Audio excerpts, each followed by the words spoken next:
Hello guys, Mike here. Today we're starting episode 1 of Mike and the Olympics. We're going to be going for a walk up the Boulevard of Dreams that you can see in the background there.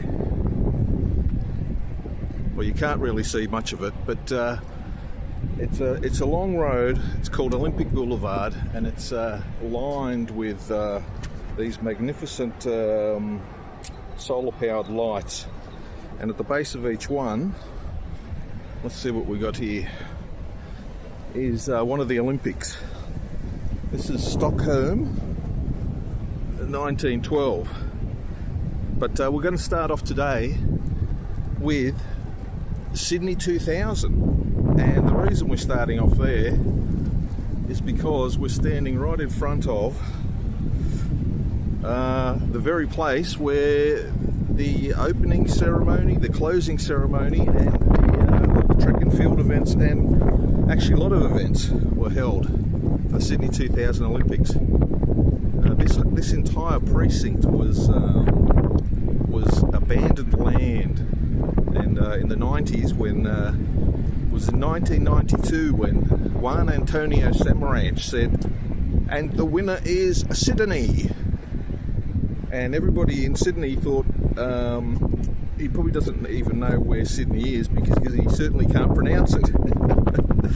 But anyway, Sydney went absolutely wild. We spent the next 8 years developing this place and putting on the best Olympics ever. And so yeah, Sydney 2000, we're going to start off. I'm going to give you a few thoughts about my memories. Of course, everyone in Australia remembers Cathy Freeman winning the 400 metres sprint in her green bodysuit. Now, Cathy Freeman was an Aboriginal Australian lady, and that gold medal, while it was a spectacular athletic achievement, it had something else. It actually transcended sport in Australia, and it was speaking to its fractious sort of relationship between the Australian Aboriginals and the Anglo-Saxons who came here. And I remember I was at a pub in North Sydney, and it was unbelievable because she went in there as a favourite, and she did win. But I remember there were grown men, I think me included, shed a tear when Cathy Freeman won, and the place went berserk. All of Sydney went berserk. All of Australia, perhaps all the world, went crazy when Cathy Freeman won the gold medal. And of course, we also remember Ian Thorpe, the Australian swimmer, who, God knows, I think he won 48 gold medals. I might be exaggerating there, but he was spectacular. And also I remember, was his name Eric the Eel? There was a guy from I don't know if he was a refugee, or I think that's when the Olympic movement started, letting people attend from disadvantaged countries or refugees. And I remember Eric the Eel, I think they put him in the 100 metres heats of the swimming, and I think he nearly drowned about 8 times.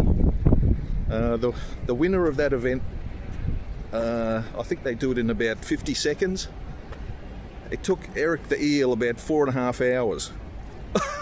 And I think the surf lifesavers had to be called in from Bondi to save him a couple of times.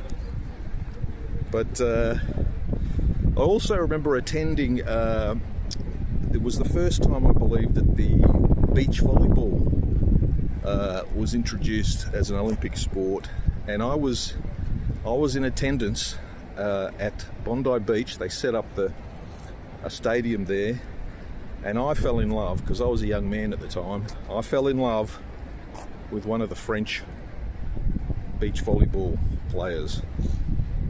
I remember it, and they were actually playing against Australia, and I was entertaining traitorous thoughts about the French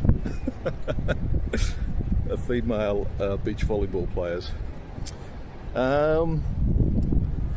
Yes, what else do we remember?